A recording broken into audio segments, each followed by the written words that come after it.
Good morning everyone!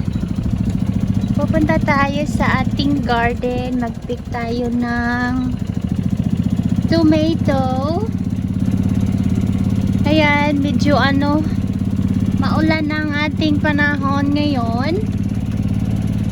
Kaya malamig-lamig onte, maganda mag-garden.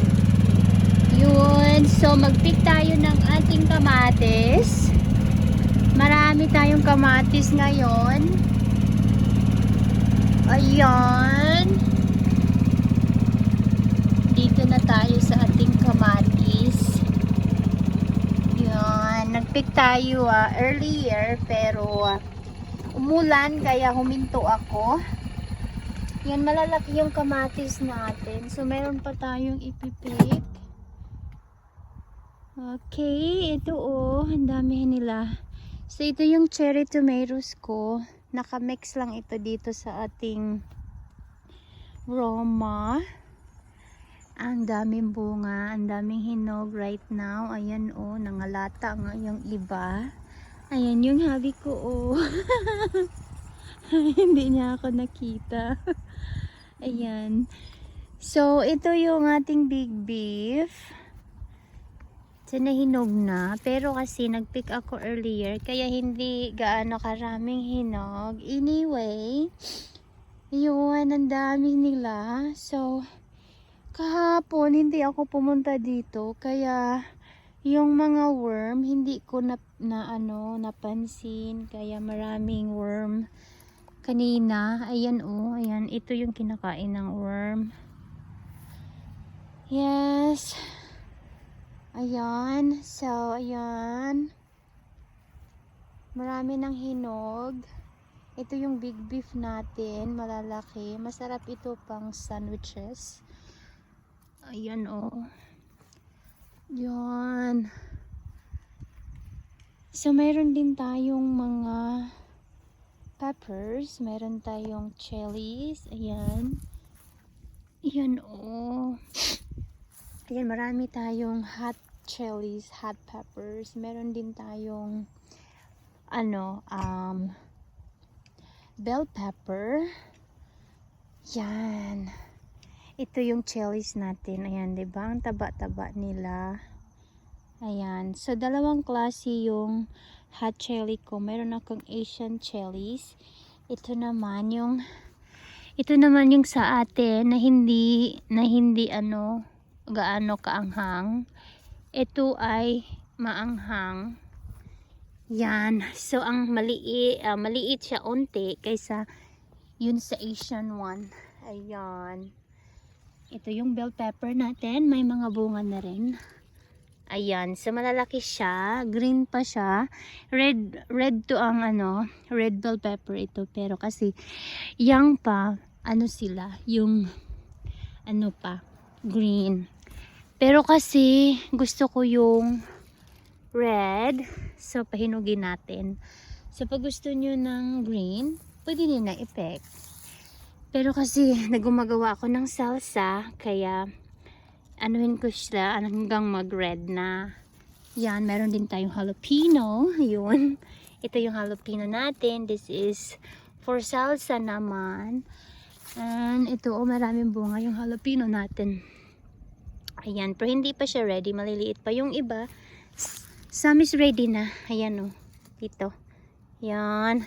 So ito yung natin, Asian peppers. Ito yung favorite ng mga customer ko na mga Pilipino.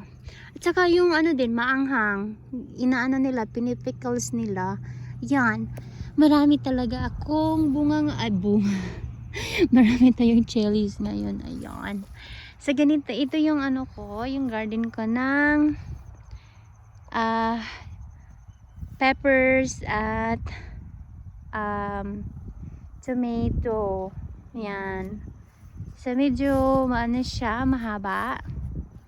Yan. At saka ito naman yung mga natin, yung mga strawberry, pero wala na tayong strawberry dito. Meron tayong everbearing na strawberry. Ito, June bearing naman ito. So, meron tayo ditong eggplant kasi ito lang yung walang strawberry na garden. Ito naman ay mga strawberry ito.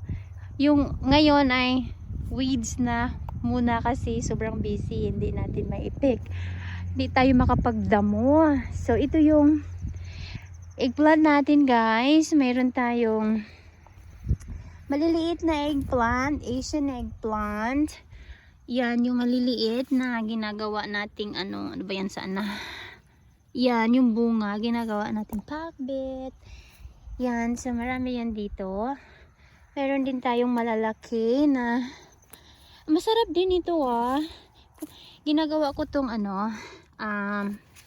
ayan, yung fat, malalaking matataba ba na eggplant na nakikita natin usually sa grocery store lagi. Ayan, yung matataba na pandak. Yan. So, ayun guys, marami siya. Ayan. So, but masarap din siya kainin. Yan. So, yan. Maraming weeds ang ating garden. So, ang ating strawberry naman ay nandito. Yung everbearing natin. So, naglalakad lang ako ngayon. Iniwan ko yung service. Service talaga. Well, kasi kailangan mo guys, pag ganito ka, pag magpika, kailangan mo yun kasi mabigat at saka pabalik-balik ka. So, napapagod ka na sa kalalalakad kung wala kang sasakyan na maliit. Golf cart naman yung ginagamit ko. Yun. So, ito yung ating everbearing. Yan. Mayroon pang onting bunga. Yan, kasi ngayon guys is August na. August 15. So, yun. So, hindi na siya nagproduce ng marami. Pero, anyway, ang daming bunga nito last time. So, nagpick ako 2 days ago. Tapos, umuulan ngayon. Kaya sabi ko, hindi ko muna i-pick yung mga natitira. Kasi, basa.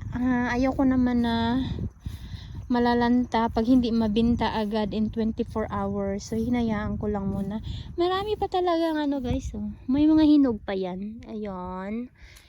Yan So, kasi ang ating strawberry ay organic siya guys. So, wala siyang any chemical. So, pag ma-harvest mo yan in 24 hours, especially pag basa, galing sa garden, talaga siya. Malalanta agad. Kaya I prefer na hindi ko siya i-pick for now. Then medyo pag maganda na ang panahon, maybe tomorrow, ipipick na natin. Ayan. So yan guys, I'm showing you my small hobby farm here. Yeah, I enjoy doing this, and even though it's a hard work for sure, but I enjoy doing it, and this is what I love to do. Yeah. So far so good naman. Ang ating mga customer ay happy na satisfied customer naman sila sa ating mga produkto. Yun. At saka local grown. So yan. So ito yung natin view. Malamig na kasi umuulan. Yun. So babalik tayo sa ating strawberry. Ating kamatis. Yan. So anyway, may nagpa-park din sa amin na aming kaibigan yung motorhome. Yan yung isa. Kaibigan namin yan. So yun. So alam mo guys, meron akong kamatis na tinatawag dito na heirloom. So heirloom, it means yung alam mo yung pinakaunang kamatis na na-introduce sa ating world. Yan, it is the old variety of tomato. So, ito yun siya, guys. Na alam mo yung wrinkle, hindi siya flawless. Hindi lahat ng flawless ay masarap. Okay? Hindi lahat ng flawless ay magaganda. Ayan. So, ito ay, alam mo yung wrinkle talaga siya. Pero, oh my God, the best tomato. It's so sweet, juicy, and the flavor is just so delicious. Ayan. Iyan lang ang masishare ko. This kind of tomato, but people doesn't like it. Some people loves it, some people doesn't because of the looks. So don't judge the looks. Try it and you'll be surprised the flavor. Yeah. So yan.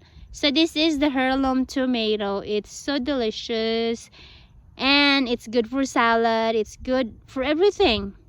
Yeah. Thanks for watching, guys. Peace. Love you guys. Thank you. Bye now.